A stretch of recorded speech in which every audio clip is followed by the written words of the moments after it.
Hello everyone and welcome back into our final segment of the day here on the GSMC Dead Ball Sports Podcast. And for that final segment, we'll be talking about our final, well not necessarily final because we still have on Monday again to talk about between the Vikings and Rams, but perhaps the most exciting, thrilling matchup of this wildcard weekend here between the Commanders and the Bucs. Two teams that are going highly underrated this postseason, if you ask me, with two prolific offenses, and Jayden Daniels and Baker Mayfield is the QB matchup we didn't know we needed in this postseason. This is also a rematch of a Week 1 encounter where Jayden Daniels has looked a little bit more mortal than what he looked throughout the rest of the season, but ultimately I do think that this one is going to be yet another high-scoring affair in the Super Wildcard weekend. Without further ado, let's jump right into both of these teams, starting off with the home team in Tampa Bay. This Tampa Bay team really amped it up in the stretch, didn't they? They looked like they were potentially going to lose the NFC South due to that head-to-head tiebreaker against Atlanta. Still cannot believe that this team lost to Kirk Cousins twice in this season, but that just goes to show the volatility of the NFC South. But ultimately, Baker Mayfield, let's talk about him as well.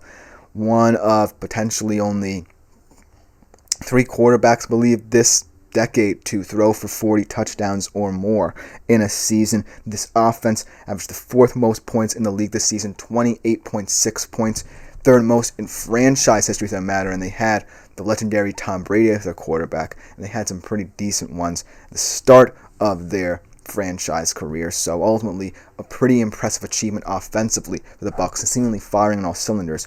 But I do think that where the concerns come in for the Bucs is that defense. A little bit banged up, especially in the secondary over the past couple of weeks. Had to add a lot of guys off of the IR and trying and finding those free agent acquisitions that potentially help them in the offseason. But ultimately, it was to no avail. They still allowed the 4th most passing yards in the league, 249.3. And that's not necessarily news you want to hear if you're the Bucs defense and you're going to be facing a guy in Jayden Daniels who really likes picking defenses apart. And he's not the same guy you faced in Week 1. Remember that. Let's talk about Jayden Daniels on the other side of things for Washington. Most impressive rookie season of all time, probably. And he had to follow up C.J. Stroud's last season. And I feel like Jayden Daniels, yes, didn't have the touchdown production that C.J. Stroud had last season through the air, but his dual threat ability and his ability to buy into Cliff Kingsbury's offense, this more college-style setting that really appeals to him a little bit more than other pro-style offenses that potentially he could have seen himself in. But ultimately, really impressive, most importantly, efficient rookie season here for the Commanders. And I really think that's what's going to help them in this game, is that Jayden Daniels is unflappable, most importantly, out of all the rookie quarterbacks, especially the ones in the postseason, and we already talked about Bo Nix, is most willing to take what the defense gives him. He has one of the better receiving cores that a rookie quarterback could have in a situation like this. He has Terry McLaurin, one of the most underrated wide receivers in the NFL right now, and he's really elevated these other guys in the system. Olamide Zaccheaus is a 5'8" undrafted free agent who's bounced around the league a lot and has really become one of these nice little role-playing pieces for the Commanders these past couple of weeks heading into the postseason. And then let's talk about that backfield. I really like this backfield, one of the better ones heading into this postseason, and the balance of it. When Austin Eckler was healthy this season, really liked his north-south ability, but then Brian Robinson Jr. I really like his power and his speed and how they combine to really stymie defenses up front.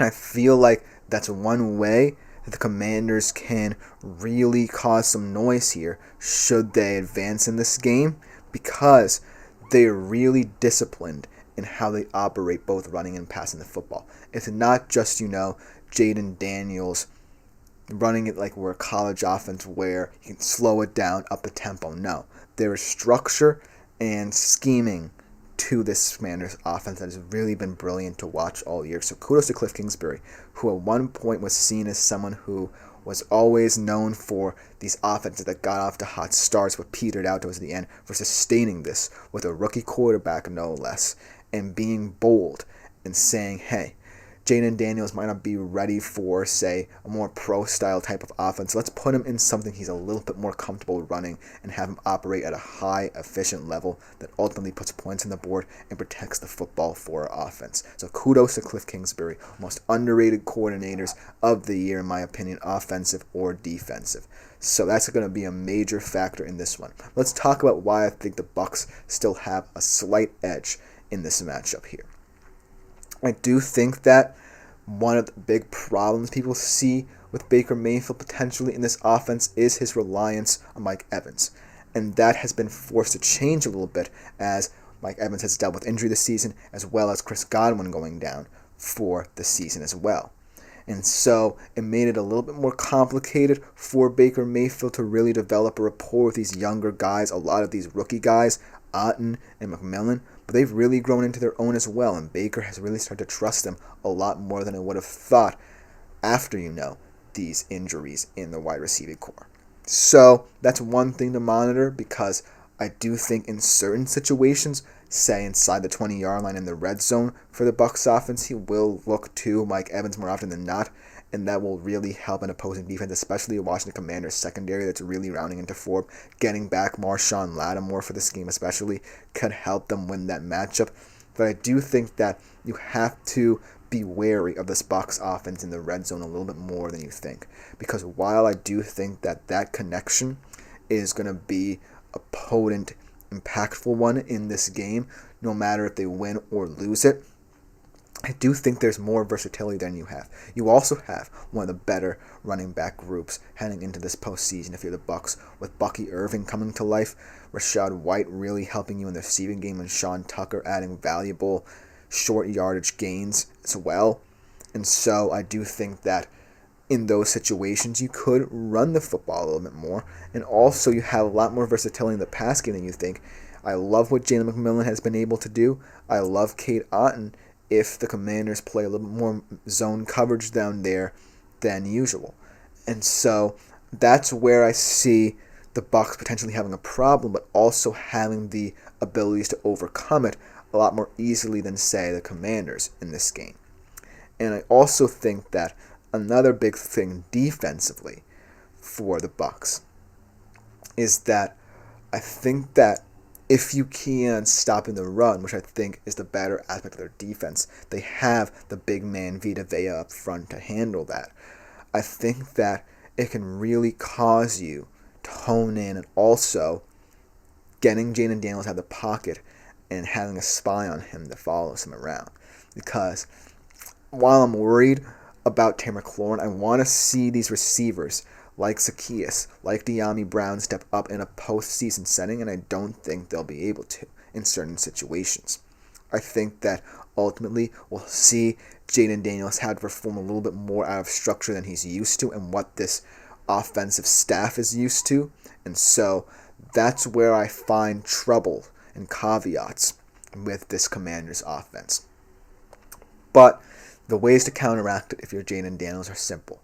Simply stay the efficient quarterback you've been all season. Stay on schedule on early downs. Really rely on this running game, because this run game, I think, has gotten you this far and has really been the most underrated aspect of your offense and its prolific aspects. I think that if you lean on those guys, chances are good things will happen. You'll stay on schedule. And most importantly, keep the ball out of this prolific Bucs offense's hands for a little bit longer. And so that's where I feel Jaden Daniels has a plan to combat what the Bucs can do in stopping the run, because that's where I think their attention will be focused on. But I do think that ultimately, if you're the Bucs offense, you have a good feeling that now that Baker has realized the depth of this team, no matter how youthful it is, on the offense side of the football, he's going to start to trust them a lot more. And these players are more than capable of lifting up the slack. And I know it's funny to say that these rookie wide receivers are going to be better than what Jaden Daniels has made guys like Zacchaeus and Brown who have actually been in the league. But it is a point that I think will be proven in terms of how this offense is called.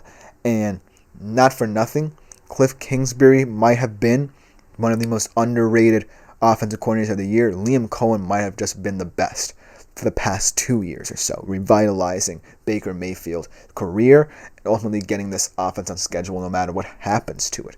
So it's going to be a really nice tactical matchup with these two offensive coordinators going at it, not necessarily directly, but in trying to break down two of the worst defenses, in my opinion, in the entire bracket.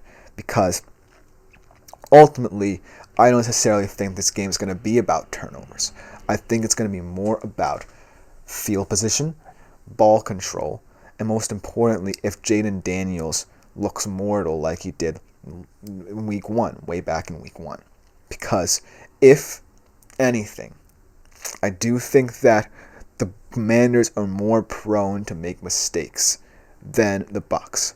And so, if Jaden Daniels does play efficiently, doesn't necessarily panic, and most importantly is good out of structure, then it might not be a major concern. But it's still in the back of my mind because, like I said, this is his first playoff experience as a rookie. And while we have some kind of blueprint to follow with CJ Stroud last year, what he was able to do to the Browns last year, and then ultimately falling to the Ravens, I feel like in order for him to force this upset, he's going to have to match Baker Mayfield. And Baker Mayfield, in my opinion, yes, also is prone to making mistakes because he has more of a swashbuckling style, but is more willing to make the explosive play downfield. And so that's where I think the Commanders might have to play catch up a little bit if they look a bit more methodical in terms of their offensive approach. And so that's why, in terms of prediction, I'm going to take the Bucs in a high-scoring affair here, 38-34. I just think that Baker Mayfield will be able to make a lot more big plays because of his ambitious approach than Jaden Daniels' methodical one. And this is no indictment of Jaden Daniels because I love an efficient rookie quarterback. It's just that it might not work when you're going up against this red-hot offense. And so, as much as I would love to see an upset here, I have to take the Bucs at home with Baker Mayfield playing like he is against a rookie quarterback. But let me know what you think about this game in the comments below, because it ultimately will be our final one before we preview the Vikings-Rams one Monday. But that will just about do it for the GSMC Dead Ball Sports Podcast. I've been your host, Chris Shepard. Thank you all for tuning in. Like, follow, and subscribe to the show on the network if you haven't done so already. Consider making yourselves available to the Super Sat, Super Thanks, and Super Stickers features when we go live through all of our shows to contribute and interact a little bit more directly. But other than that, see you next week. Enjoy tonight's game. Hopefully, Hook'em Horns will win, despite what the chat has said. But I'm out for this week. Thank you all for tuning in.